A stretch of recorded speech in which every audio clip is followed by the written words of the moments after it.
ไอดีทำส้มมื้อนี้ก็สิมารีวิวรถเนาะต้องบอกใครด้วยทุกคน1 2 3 4นี่ราคาสมนี้เลยว้าวเดี๋ยวมารีวิวเครื่องเดี๋ยวจะให้นักเชี่ยวชาญมารีวิวให้ชมเบิ่งเนาะก็เริ่มการรีวิวมาที่เบรกก่อนเลยสเกตเบรกเล็กนี่จะเป็นเล็กตัวเดียวกับที่องค์การนาซาใส่เหตุงานอวกาศโอเคสังเกตเวลาเขาเบรกมันจะอยู่เบรกธรรมดามันจะเด้งออกอันนี้คือความพิเศษของเล็กใส่เหตุจากนาซาแต่ว่าเบรกมันไม่ค่อยติดปานใดเพราะว่ามันต้องใส่ในการ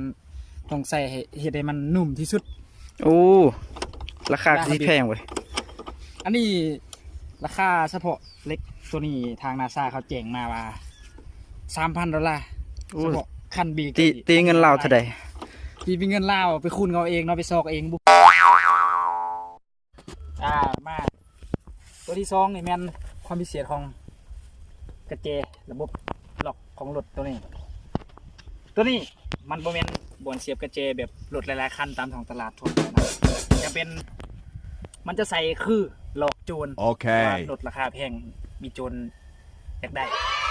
หลอกโจรแต่ความจริงแล้วมันเป็นเพียงแต่สแกนลายนิ้วมืออุ้ยเฮ็ดให้ค่อยเบิ่งว้าวเลี้ยวนะโอ้ขักไว้เฮ้ยติดเลยเพราะมันจะรับหูว่าพอเราไม่ได้ใส่งานจักมันจะรับเองระบบออโต้ต่อไปอาจจะมาเบาะเบาะนี่หลายคนอาจจะคิดว่ามันเก่าถึกแดดถึกฝนมันเก่ามันแต่ความจริงแล้วมันเป็นการดีไซน์ของเลโอนาร์โด ออกุสโตมันไผวะกูก็บูจัก แต่ว่าเล่าออกแบบได้มาแบบชุดยอดมันที่ได้ความรู้สึกแบบเก่านะแบบเขาใส่มันโดนเลยแต่ความจริงแล้วเขาหาซื้อมากนี่คันเดียวในโลกสำหรับเพจของเขาโดยเฉพาะเพจดีอดีเนาะเพื่อจะมาวางข้อมูลแล้วก็โกบนี่ความจริงมันมีเต็มมีบางครบสุดแต่ว่าเมื่อกี้ขี่มามันเจอกับตัวงัวตามกับตัวงัวนี่เบียดตัวงัวตายเลยรถเน็ตกบมันเสียหายกบเพียงแต่น้อยเดียวสีโคก็เลยแบบแกะเอาไปเปลี่ยนสีเลยเพราะว่ายานมันไว้มันโดนยานมันถึกแดดถึงมันสีมันจะแตกรีวิวสับนี่อย่างอื่นจัก30,000 ซีซีแห้งเกิน 8,000 กิโลเมตรต่อชั่วโมงเราจะมาขับให้เบิ่งกันเลย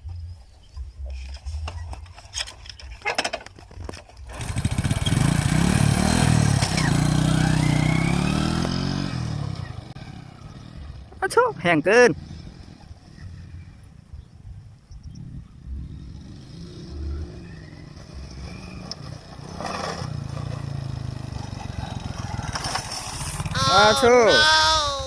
ไม่ค่อยลองขี่เบ้าง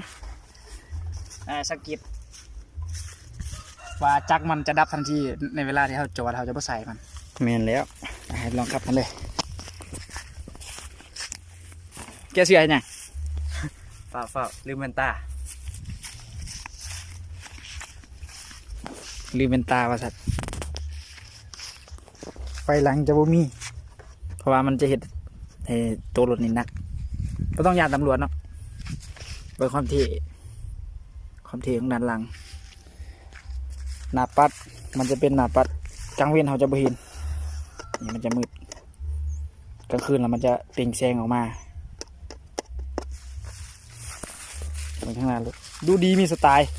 ดูดีมีระดับอีลอนมาร์กอาจจะมีไซเบอร์ทรัคแต่ว่าของเฮามีรถไซเบอร์มอเตอร์ไบค์ว้าวเก๊กเห็นยังฟังอยู่มันเป็นประโยชน์ครับลองเลย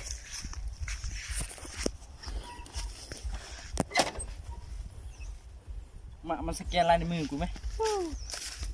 ยังไม่ได้ตังค์ นั่นแหละ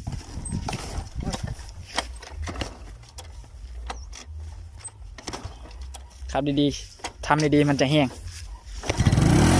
เสียดโอ้เบิ่งควัน เสียงแห้งมาเลย ควันอันนี้จะเป็นควันเราจะเป็นไอน้ำ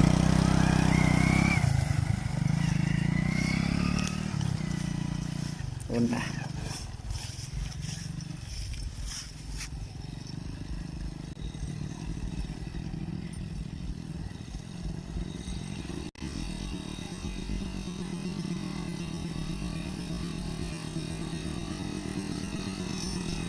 วุ่นเบิ่งทาคนขี่รถ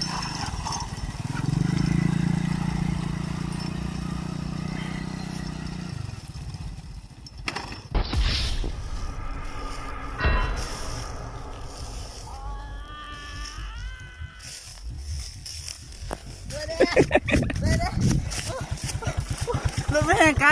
รถโอ้ยจิบ มันแห้งพอบอกแห้งพอบอกรถมันแห้งเกินเนาะ โอ้โหลังกูแห้งพูดรถนี่